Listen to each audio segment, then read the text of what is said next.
बच्चों अब हम पहुंचे हैं मेंटल मैथ क्लास 8 के नेक्स्ट पार्ट पर। इम्पोर्टेंट पार्ट है। लास्ट ईयर की जो आपकी मेंटल मैथ की क्विज हुई थी, चाहे वो डिस्ट्रिक्ट लेवल पे हो, जोनल लेवल पे हो, रीजन लेवल पे हो, सभी क्वेश्चन एक ही तरह एक ही जैसे होते हैं। ठीक है, थोड़ा सा हेर फेर कर दिया जाता है, ज्यादा कुछ नहीं। आपके स्कूल लेवल पे जो भी क्वेश्चन आपके पूछे गए हैं वो डिस्ट्रिक्ट लेवल पे भी पूछे जा सकते हैं। सिर्फ आपको मेथड आना चाहिए कि इनको सोल्व कैसे किया जाता है। ठीक है, आइए करना शुरू करते हैं। मैं हूं हरी सर और आप देख रहे हैं मेरा यूट्यूब चैनल चलो कदम बढ़ाए। तो यहां पर बच्चों देखो, क्वेश्चन इंपोर्टेंट है।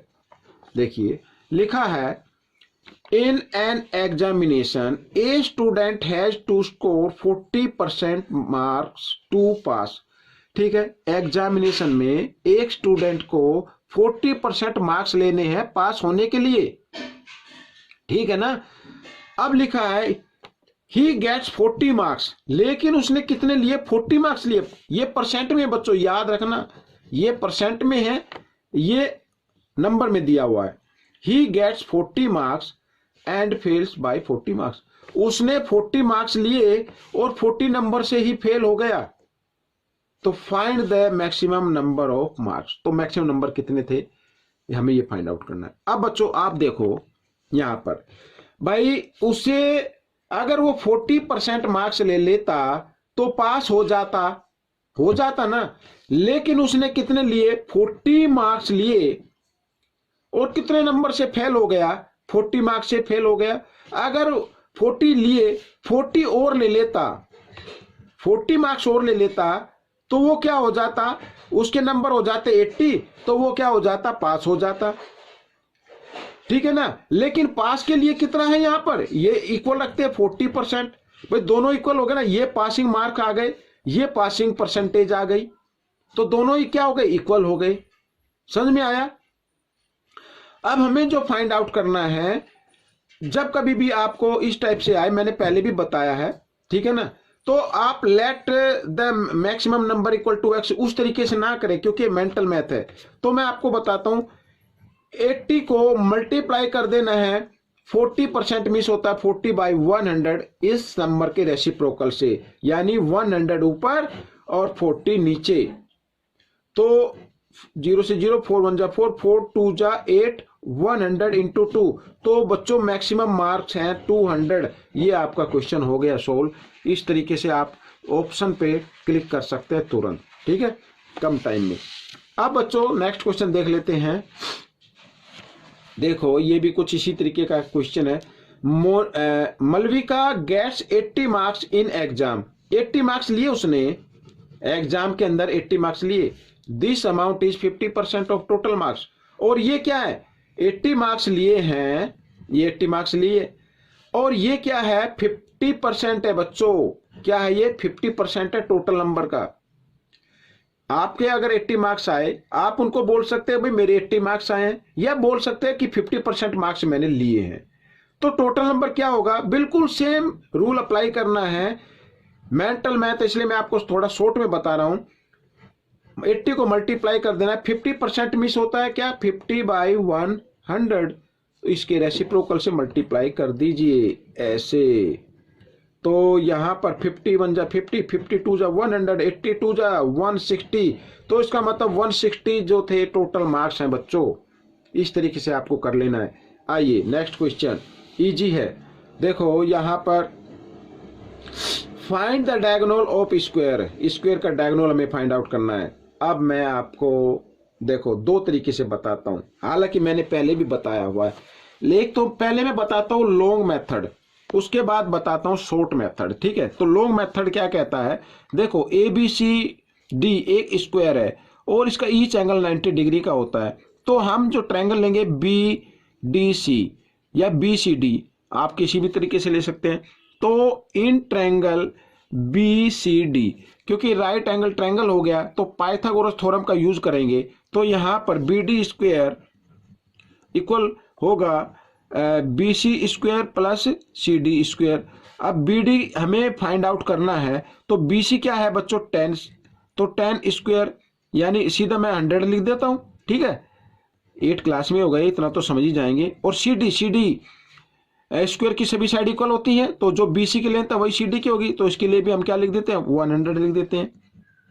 BD 100 प्लस 100 तो हो गया 200, और यहाँ पर स्क्वायर तो स्क्वायर रूट लेके आ जाता हूँ इधर, और BD यहाँ पर 200 का स्क्वायर रूट निकाल लेते, तो 200 के फैक्टर कर लेते हैं बच्चों यहाँ पर, ठीक है। 2 से 2 1 जा 2 0 यू क्यों, 2 5 जा 10 0, 2 यहाँ पर आ गया, 2 2 जा 4 2 इस तरीके से, और 5 5 जा 25 ये आ गया बच्चों।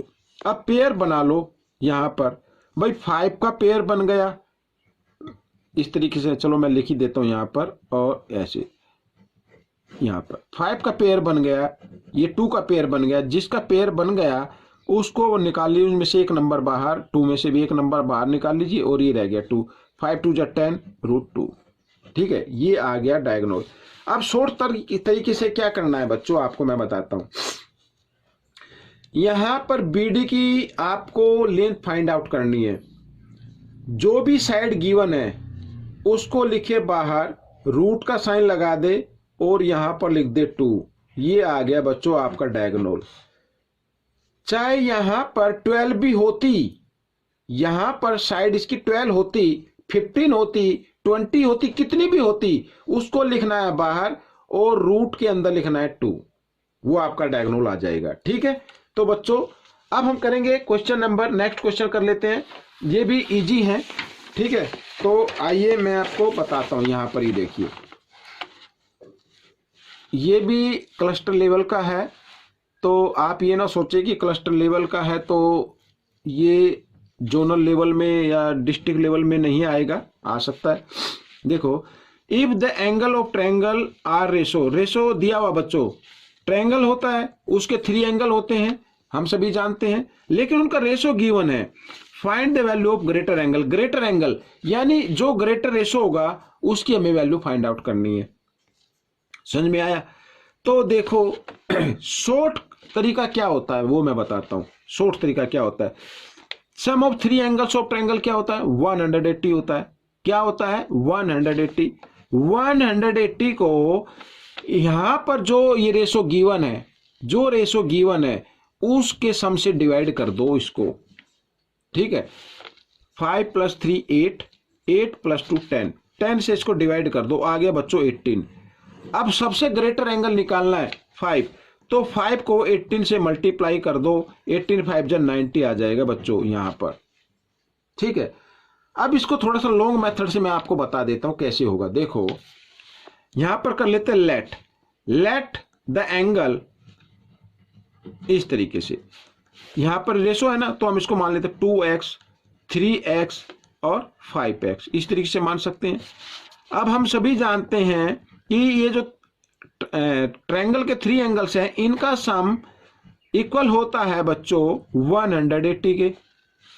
अब इनको ऐड किया तो आ गया 10x इक्वल 180 डिग्री। अब x की वैल्यू निकाल लेते हैं 180, इधर 10 मल्टीप्लाई में इधर आकर ये डिवाइड में आ गया, इस तरीके से x की वैल्यू आ गई, ठीक है। अब हमें निकालना था ग्रेटर रेशो, तो ग्रेटर तो 5 है, अगर स्मॉलेस्ट भी पूछा जाता तो स्मॉलेस्ट निकाल सकते, तो यहां पर स्मॉलेस्ट क्या है 2x है, ये 2x है ना ये वाला, तो 2 × 18 यानी 36, इस तरीके से आ जाता। लेकिन हमें तो ग्रेटर पूछा ना, तो ग्रेटर कितना 5x है, यानी कि 5 × 18, 18 5 जा 90, इस तरीके से। लेकिन इसमें लॉन्ग मेथड में टाइम ज्यादा लगता है, अगर आपके वैसे एग्जाम होते हैं तो आप लॉन्ग मेथड यूज करेंगे, लेकिन मेंटल मैथ में शॉर्ट ट्रिक यूज करके उसको जल्दी से करेंगे, ताकि आप जो टाइम दिया उसके ही अंदर आप उसको सोल्व कर पाए, ठीक है। आइए नेक्स्ट करना शुरू करते हैं। देखो यहां पर भी कंपेयरिंग क्वांटिटीज में से लिया गया है, तो यहां पर अब यहां पर ये गिवन है बच्चों 14:28, और ये प्रोपोर्शन का साइन है, इसकी जगह आप इक्वल का साइन भी लगा सकते हैं, कोई दिक्कत नहीं है, या तो ये साइन ही रहने दे या इक्वल का साइन लगा दे। अब होता क्या है कि मल्टीप्लीकेशन ऑफ इंटरनल टर्म और मल्टीप्लीकेशन ऑफ एक्सटर्नल टर्म, ये इधर बाहर की तरफ बना हुआ, ये इधर, ठीक है ना, तो ये अंदर की तरफ बना हुए हैं, तो इसे इंटरनल बोल देते हैं, इन्हें एक्सटर्नल बोल देते हैं। तो 20 को x से करना मल्टीप्लाई इस तरीके से, और इन दोनों को आपस में कर देना है, ठीक है। तो x की वैल्यू निकाल लें 14 × 2, और यहाँ पर 28 नीचे आ जाएगा बच्चों, ये आ गया, समझ में आ गया। तो इस तरीके से तो 14 टू 28, यहाँ पर 1 आ गया, तो x की वैल्यू बच्चों 1 आ गई, ठीक है, x की वैल्यू क्या आ गई, 1 आ गई। तो अगर x की जगह 1 लिख दे तो इक्वल रेशो में हो जाता है इनका, ठीक है। आइए नेक्स्ट कर लेते हैं। तो यहां पर वही करना है बच्चों, क्या करना है, वही मल्टीप्लीकेशन ऑफ इंटरनल टर्म यानी 7 इंटू एक्स और multiplication of external term 35 into 2 और x की वैल्यू निकाल लेते हैं 35 इंटू 2 बाई 7, 7 मल्टीप्लाई में इधर आकर डिवाइड में 7 1 जा 7, 7 5 जा 35, 5 2 जा 10, तो x की वैल्यू क्या आ गई, 10 आ गई बच्चों। इस तरीके से अगर ऑप्शन दिए हुए तो 10 पे टिक कर दीजिए तुरंत निकाल के। आइए यहां पर कर लेते हैं लास्ट पार्ट, ये तो नहीं है, तो इसके अंदर भी वही करना है, multiplication of internal term 24 into x और मल्टीप्लीकेशन ऑफ एक्सटर्नल टर्म यानी 18 इंटू 4 और यहाँ पर 18 इंटू 4 24 एक्स के साथ मल्टीप्लाई में इधर आकर ये डिवाइड की फॉर्म में आ गया, 4 1 जा 4, 4 6 जा 24, 6 1 जा 6, 6 3 जा 18, तो 3, ये आपका आंसर आ गया बच्चों। तो इस तरीके से बच्चों ये क्वेश्चन सोल्व हो जाएंगे, ठीक है। इसमें से सीखकर आपको दूसरों को जरूर सिखाना है। और हाँ, वीडियो पसंद आए तो इसे लाइक और शेयर करना बिल्कुल ना भूले, कुछ नहीं करना होता, आपको सिर्फ क्लिक कर देना है, मेरी वीडियो लाइक हो जाएगी। आपका ऐसा करने से मुझे मोटिवेशन मिलता है, हिम्मत बनती है और मैं आप लोगों के लिए और नई से नई वीडियो बनाने की कोशिश करता हूँ, ठीक है। मिलते हैं नेक्स्ट पार्ट में। Thanks for watching this videos.